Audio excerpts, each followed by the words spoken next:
Hey guys, it's Amy at Zoe back, and I'm going to do my weekly reading update for it's April 7th, 2019.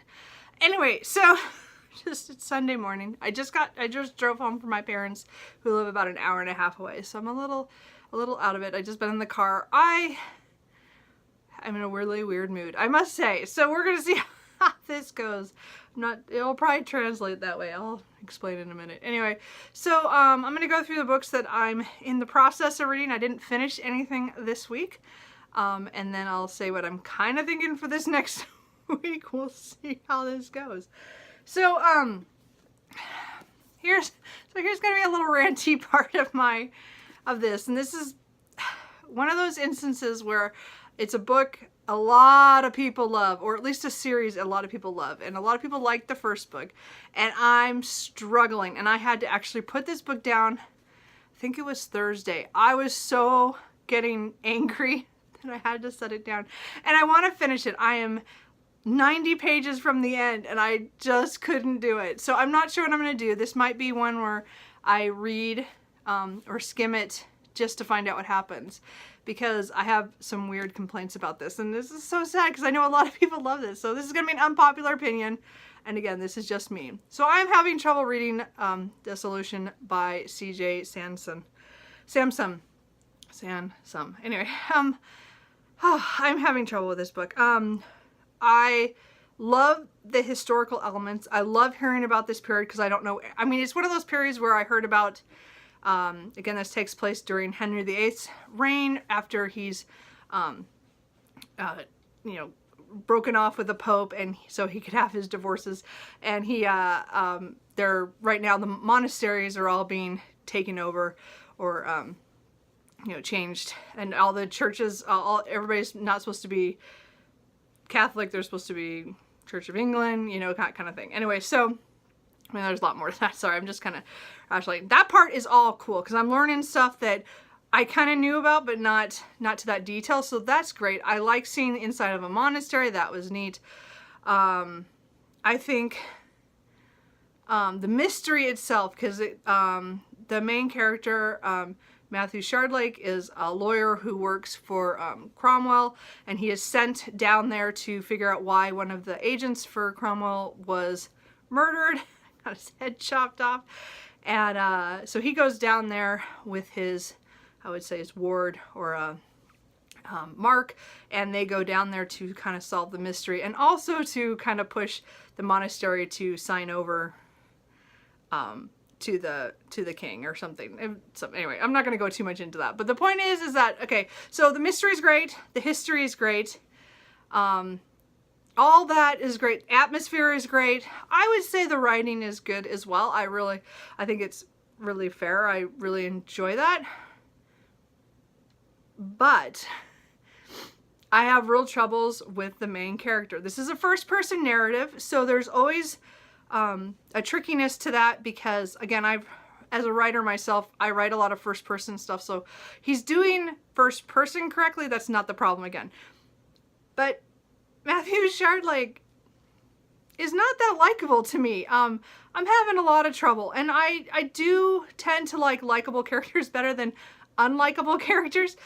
I don't think he's supposed to come off unlikable, but I find him more emotional than anybody else in this whole book, and that bothers me. So I'm having a lot of trouble with this. I know a lot of people love this. I hear a rumor that it gets a lot better even farther you get into the series, but I want to know if he's this emotional all the way through, because if he is, this is not for me. And again, as I said, I have 90 pages of this 445 page book, so I will probably try to finish it out before the end of the month. Just sit down and either skim read it, or maybe I'll actually read it. I don't know. He's doing something right now that I'm not happy with. I don't know how to explain this. So it's my emotional response to his emotions in here and what he says and does. I think, as I said, I think mystery-wise, it's really great. I have no idea. I'm 90 pages to the end. I'm still questioning. A lot of great action is happening in here. Things are happening. But he is driving me insane. So I don't know. I mean, those of you who have read farther into the series, is he always like this? Because if he is, this is just not a book for me. And again, it might be that I find him emotional, other people won't. I find that he yells and exclaims way too much. He's just too, as I said, he's for his age, he's emotional, and him being a lawyer, he's too emotional. I don't know. There's just something about this that is driving me crazy. And I don't know. So this is, as I said, I've set this down. I probably will try to hit in a couple of weeks, try to finish it out before the end of the month. But right now, this is not, I'm not happy. I'm really sad because I know a lot of people love this series, and I know I'm in the minority. I've not heard anybody else complain about this. So it's clearly, it must be me. But I do want to know if he is a lot like this in the rest of the books. I will not be continuing that series. Because I don't know, as I said, if the mystery is so good, I want to know what happens. But he is just, he makes me set the book down because I'm so frustrated. Anyway, so I tried to read that all week, and I get less and less every day I would want to pick that book up. And on Wednesday, I tried, I think Wednesday or Thursday, I think I tried to push through, and I just couldn't. I actually had it at work with me all day, did not touch it once. Got home, stared at it, and I turned on the TV, and that was... So I decided I better pick up another book on Friday. So I picked up the next book in the Others series by Anna Bishop. This is Marked in Flesh. And of course, this was wonderful. I'm only 200 pages in at this point because I had a busy Saturday, so I didn't read a whole lot yesterday. But I'm definitely into this. I want to go sit down on the couch and just binge read this. This is very immersive for me. This is urban fantasy / alternate history where the world is different. Humans live mostly in certain areas, and then there are all this wild country, which is where the others live, or they control. And the humans where they live are controlled, or the land is pretty much leased from the others because they were there first in those areas, especially in North America, which is where this story mostly takes place. And right now the humans are, you know, wanting more land, so of course they are pushing against the others, and the others are kind of, things are getting real big tension between the others and the humans. And then there's people in the middle like Meg, who is our main character, who is a blood prophet, and so it's her journey as well, and how she's chosen a side, and then how those people who want to work with the others are having issues as well. It's book number 4. I'm not going to get too much into it. I just love the world building in this. I love that, again, it's a 5-book series with these characters, I believe, and it just builds and builds and builds. So they're really good to read, really close together. I read one a month so far, and again, I'm on number 4 this month. But if I love this as much by the end of this book, I might be picking up the 5th book. Oh, I don't remember what the 5th book is called. I have it. It's on my shelf way over there where I can't see it. Etched in Bone. I might be picking that up right afterwards. It matters how I feel, because again, I said I'm in a weird mood. But I'm hoping just to pick one up this month and then one next month, so it's like over a 5-month thing. I'm just trying to hold it out. But I have a feeling this is going to be a series I will revisit. So, but at this point, I'm really enjoying this. Anybody who wants a really good urban fantasy with a, you know, an alternate history spin to it, with vampires and werewolves and many other things. And I love this story. Anyway, so this was kind of my go back to reading to something that I really, really enjoy. And I'm really enjoying that. So I also picked up as audiobook The Calculating Stars by Mary Robinette Kowal. She actually reads it, so it is really good.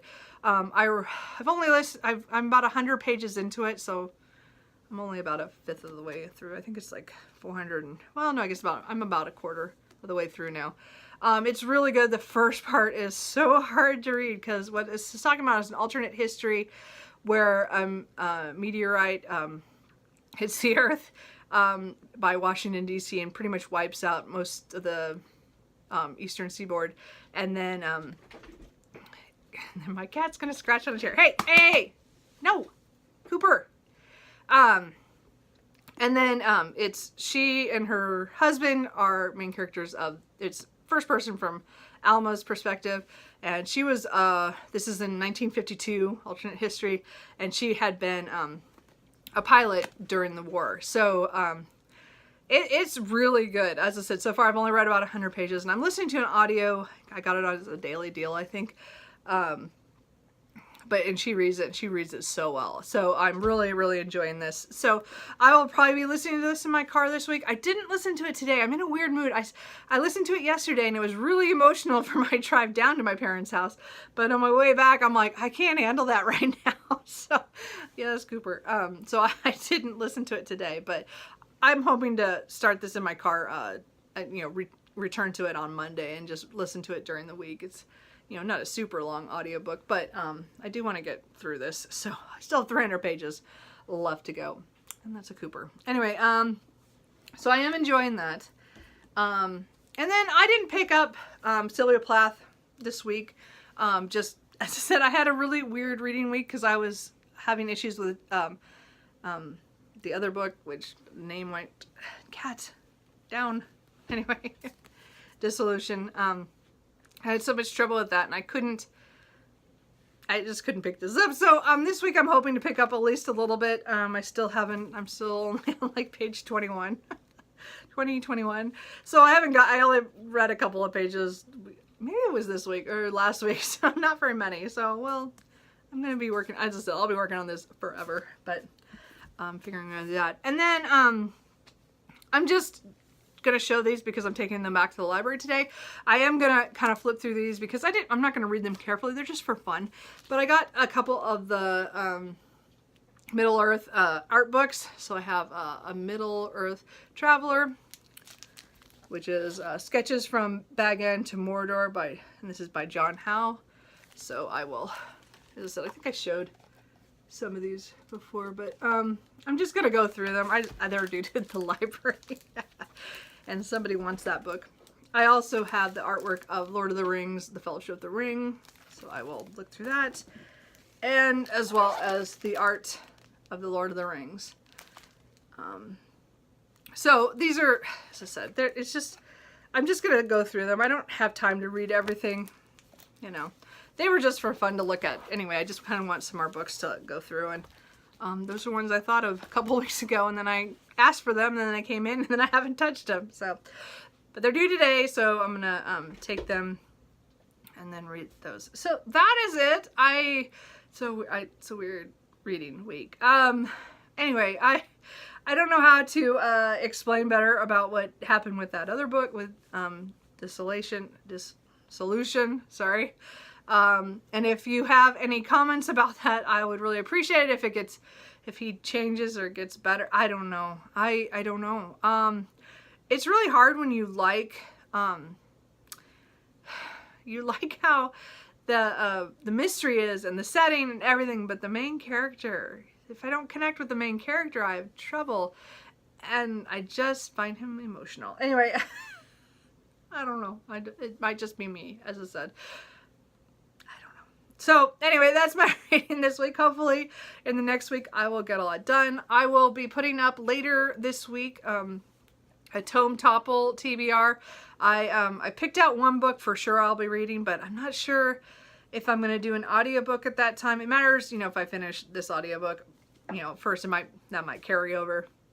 But I'm trying to think if I want to do a 500-page audiobook during that 2-week period, because Tome Topple is running between April 13th and the 26th. It's put on by Thoughts on Tomes, and I always enjoy doing that. Even though I just did March of Mammoths, I have a couple of books that are closer to the 500 mark that I want to get done.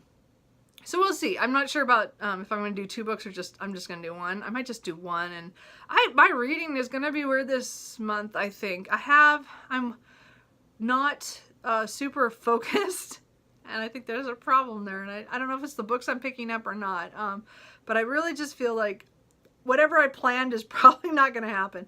But I will still attempt Tome Topple, and as I said, there's a book I really do want to read, so I'm hoping I can get that one done. And then the second one will be I'm not sure yet. So I'll put that up later, and I'm also going to be putting up the BookTube Top 10s tag. I filmed it last week, and I just have not had a chance to get it posted. so I'll probably post it early this week. And then I didn't get to my stats yet, so that'll probably happen next weekend. So anyway, if you guys have any comments about any of the books, I'd really appreciate it. And hey, what are you guys reading? Anything good? Is your reading off? I feel like my reading is just slightly off. I'm not sure. I mean, pages are not too bad, but I just feel like, I don't know. I mean, but again, I'm going to jump back into the Anne Bishop book, so I'm going to enjoy my reading today at least. So anyway, I will talk to you guys later. Bye.